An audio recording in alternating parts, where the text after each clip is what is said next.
Bismillah, walhamdulillah, wa salatu wa salam ala rasulillah. Assalamu alaikum wa rahmatullahi wa barakatuh. So today, inshallah ta'ala, the name of Allah that we're going to be covering is Ar-Rahman, Ar-Raheem. These two names of Allah are meaning, you could say, the most gracious, the most merciful, the compassionate, the merciful, the one who is mercifully loving and compassionate, different translations. But basically they both come from the the root word Rahma. And the word Rahma means mercy and loving compassion. And Ar-Rahman is often translated or described as a reference to Allah's essence, which is why we don't find that it's used when describing Allah's actions. You don't find that to be the case. Whereas Ar-Raheem is about Allah Ta'ala's actions and how He interacts with His creation, which is why you find oftentimes that Ar-Raheem is mentioned in verses where Allah Ta'ala is talking about sending the believers to paradise and forgiving them and showing them mercy and so forth. So the idea is that somebody it's possible that a person does merciful deeds, but they don't actually have mercy in their heart. And the analogy I like to give is like a politician who goes and does some sort of a charity event, but really they just want votes. They're just trying to look good and say, oh, I really care about the people, and they really don't. So they have mercy on the outside, but not on the inside. Or it could be the case that somebody says, oh, I'm very merciful on the inside, I want to do a lot of good, but they don't actually do anything. It's just something that's just a feeling they have. And so the whole idea is that Allah Ta'ala is Ar-Rahman, the one who is, you could say, in His essence, merciful, and Ar-Raheem, the one who expresses that mercy to His creation. So this is one way you can look at it, and Allah knows best. Now, of course, these names of Allah occur at the beginning of each surah, except for one, Surah At-Tawbah, in the statement of the Basmala, called Bismillahir Rahmanir Rahim, and that occurs 113 times. But at the beginning of each of these surahs, except for one. However, within the Quran itself, what you find is that, subhanAllah, Ar-Rahman is mentioned 57 times, and Ar-Raheem is mentioned 114 times. And that's really interesting because 114 is the same number of surahs and 57 is exactly half of that. Why is that the case? I have no idea. I just think it's cool. Now, in terms of what names you find them next to, you find that within the Quran, Ar-Rahman is only next to one name, or you could say it's not next to any names, it's only kind of compared to one other name when Allah Ta'ala says, قُلِ ادْعُوا اللَّهَ أَوْ ادْعُوا الرَّحْمَنَ, that say, call upon Allah or call upon Ar-Rahman. So you have a bit of a pairing, you could say, with the name of Allah in that case. However, when it comes to the name Ar-Raheem, subhanAllah, Ar-Raheem is next to many names.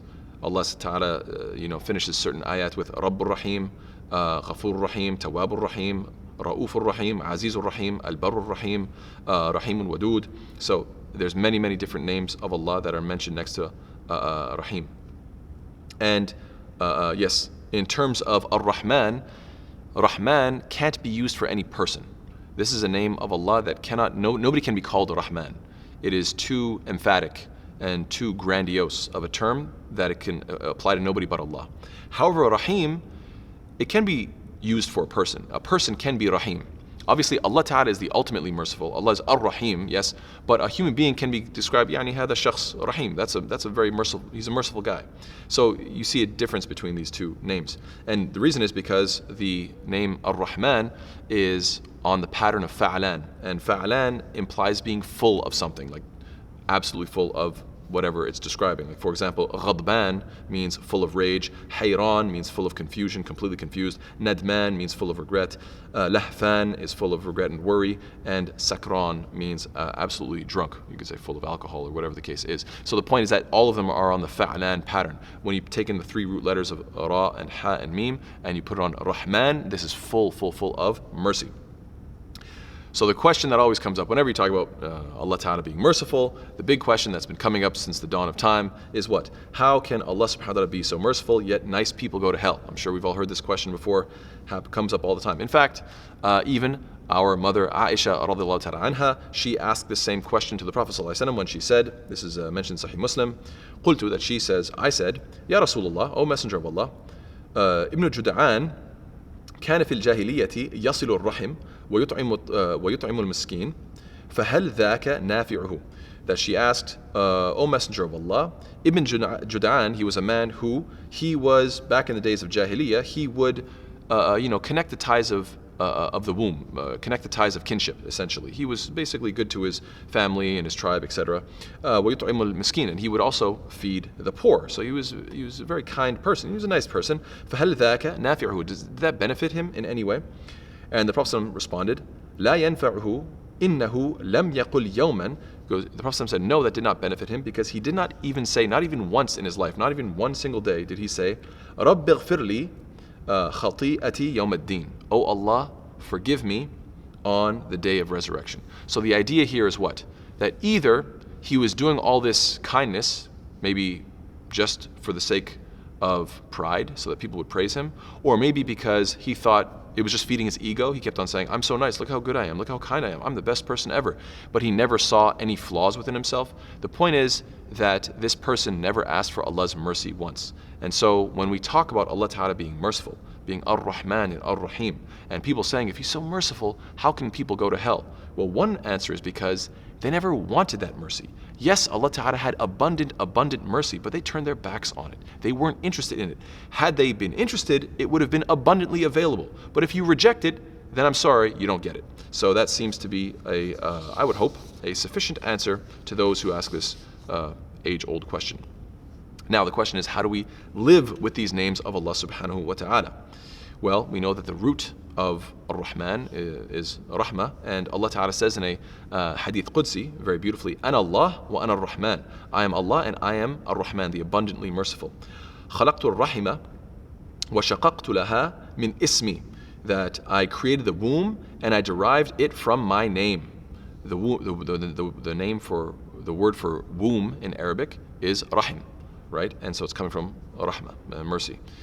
فَمَنْ وَصَلَهَا وَصَلْتُهُ وَمَنْ قَطَعَهَا بَتَتْتُهُ. That then Allah Ta'ala says, so whoever keeps good relations with it, whoever keeps good relations with the womb, as in basically good relations with your mother, with your father, with your siblings, and with your family, by extension everybody else that's part of your family, then Allah Ta'ala says, I will keep good relations with him. And whoever severs it, then I am finished with him. So subhanAllah, it's a very, very powerful hadith, Qudsi, where Allah Ta'ala is saying, look, this concept, this rahim, this idea of family, this is something that is, the word even rahim is derived from Rahman, it's derived from my name. I made it that way. Why? To make a very emphatic point. If you want my mercy, you better maintain good relationships with your family members, your parents, your siblings, and so on and so forth. And so subhanAllah, it's a very, very powerful hadith. And we should be extra merciful to the believers as well, as Allah Ta'ala says, what? Muhammadur Rasulullah waladhina ma'ahu ashidda'u 'ala al-kuffari ruhama'u bainahum. That Allah says Muhammad is the messenger of Allah, and those who are with him are tough and forceful against the disbelievers, and they are merciful amongst one another. So how should we behave? We need to maintain the ties of kinship with our families. We need to maintain and be merciful and show good ties with the believers as well. And in fact, if you don't want to be a merciful person, then the Prophet ﷺ lets us know what type of person you're going to be. That there's either two options. Either you are merciful or you are miserable. That's it. As the Prophet says, لا تنزع الرحمة إلا من شقي. That mercy isn't taken away from anybody except a person who is miserable. So you have to choose.